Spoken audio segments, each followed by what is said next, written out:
There are things on a Royal Caribbean cruise you should worry about, but there are also some other things that people might panic over that really don't matter. If you're new to cruising, or even if you've sailed once or twice and found yourself overthinking, I got you. Today, I'm breaking down 6 of the most common things first time and even seasoned cruisers worry too much about on a Royal Caribbean sailing. Spoiler, most of these are harmless.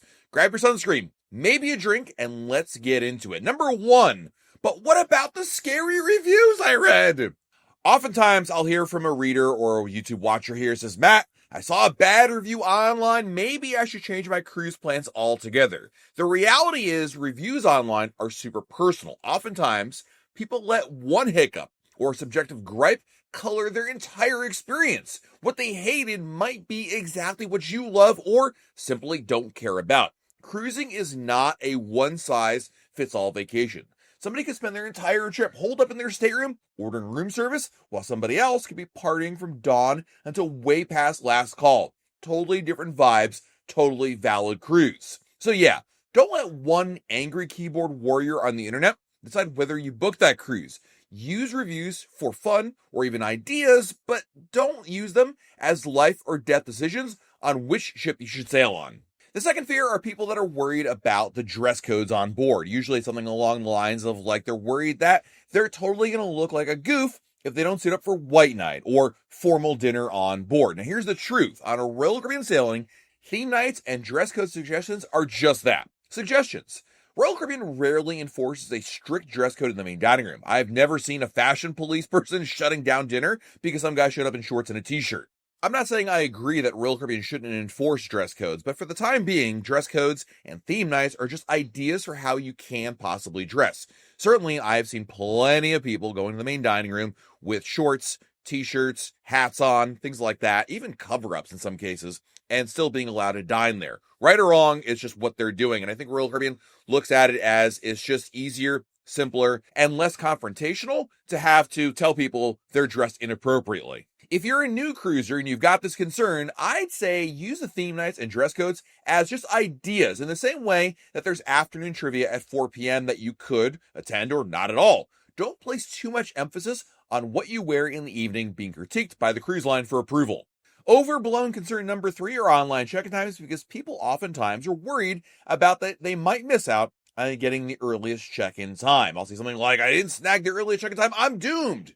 My friends, no, it's not a concert ticket drop. You don't have to log in at midnight like you're buying Taylor Swift seats.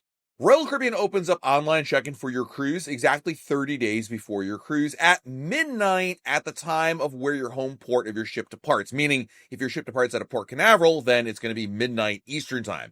But if your ship departs out of Seattle, then it'll be midnight Pacific time. Regardless of that, you will not be doomed to wait in line forever if you wait until 9 a.m. the next morning, because that's what I do. Even if you don't get the earliest check-in time at the pier, it's really not the end of the world. You might end up with instead of 11 a.m., the 11:30 a.m. time slot. While certainly nobody wants a 2 p.m. check-in time, my point here is there is far less emphasis and restrictions on check times at the terminal as there was a few years ago. So my recommendation is to do your online check-in time, but don't sweat it if you don't get 11 a.m. or even noon check-in time, because the check-in times really aren't that enforced at all. I'm not ready to go ahead and say just ignore check-in times altogether, but truly you shouldn't be so hyper-focused on getting the earliest check-in time or forcing yourself to stay up till midnight in order to get those early or first slots out there. Truly, if you wait and do it maybe the next morning, I think you'll be okay. Number 4 on my list is people who park off-site to save money. Parking at the terminal is expensive, so some people justify it by saying, well, I'm going to park off-site, take a shuttle, and save big. Here's where the save money plan starts feeling less smart. Sure, the off-site parking is cheaper, but that comes with waiting for shuttles, dealing with other cruisers, potential delays, especially when everyone is trying to leave the same time at the end of the cruise. Sometimes the time you waste waiting for shuttles or timing your ride back ends up costing more than the money saved. So when you factor in convenience, time, and stress, in my experience, sometimes paying the extra for terminal parking is, worth spending more. Something I will see in every Facebook group I ever joined for my sailing is, what if it rains the entire cruise? Going on a Caribbean cruise means that, Well, they're going in the tropics, and you'll often see people worried because they check the weather and there's rain in the forecast every day. This trip is doomed. Here's the reality. Tropical weather can be very unpredictable. Rain in the Caribbean often comes in fast showers or quick storms. And just because it's forecast doesn't mean you're guaranteed 7 days of doom and gloom. I've seen sun, rain, clouds, then sun again, all in the same afternoon on a cruise. Indoor shows, pool decks, and other onboard activities, there's plenty to get by if the skies get moody. Rain doesn't ruin your cruise, and it's really unlikely that it'll rain the entire sailing. You've got to remember that thunderstorms and passing showers are very common in this part of the world, and there are not nearly as many weather stations around Central America and the Caribbean as there are in the US. So forecasts generally fall under the "it'll probably rain, but we're not sure" umbrella. In fact, it's really common to be in port and have rain in one spot, but not another. You should certainly look up the weather forecast to get an idea of temperatures, but don't plan around the rain because it's impossible to know with any certainty what to expect. And also, another overblown concern is buying the key to have a smooth cruise.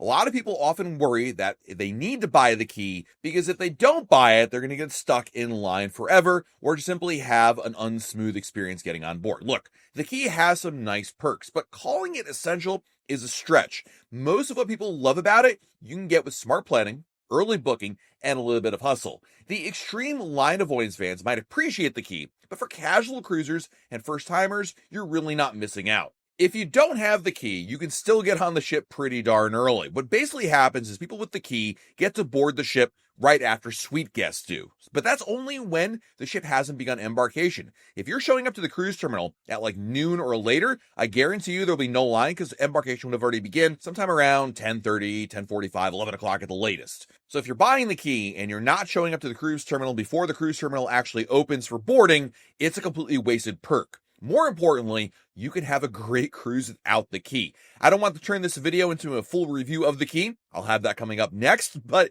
in the meantime, a lot of the benefits, including the early boarding one, sound a lot better than they really are. So if you show up early-ish, know how to get the early check-in time, you'll survive just fine without paying extra. So there you have it. 6 cruise anxiety triggers you can safely dump in the overthinking bin. Remember, cruising is not a one-size-fits-all party, unless you want it to be. Think of it as an all-you-can-play buffet. Pick what you like, ignore what you don't, and don't sweat the rest. If this video helped chill your inner cruise freak-out monkey, give it a thumbs up, hit subscribe, and if you're feeling rebellious, comment below with something you used to worry about before the sailing that ended up being no big deal. I do have a full review of the key, as I promised, so that way you can see exactly why I'm really not a fan of that particular product. Thanks for watching. This has been Matt from RealCaribbeanBlog.com, and we'll talk again real soon.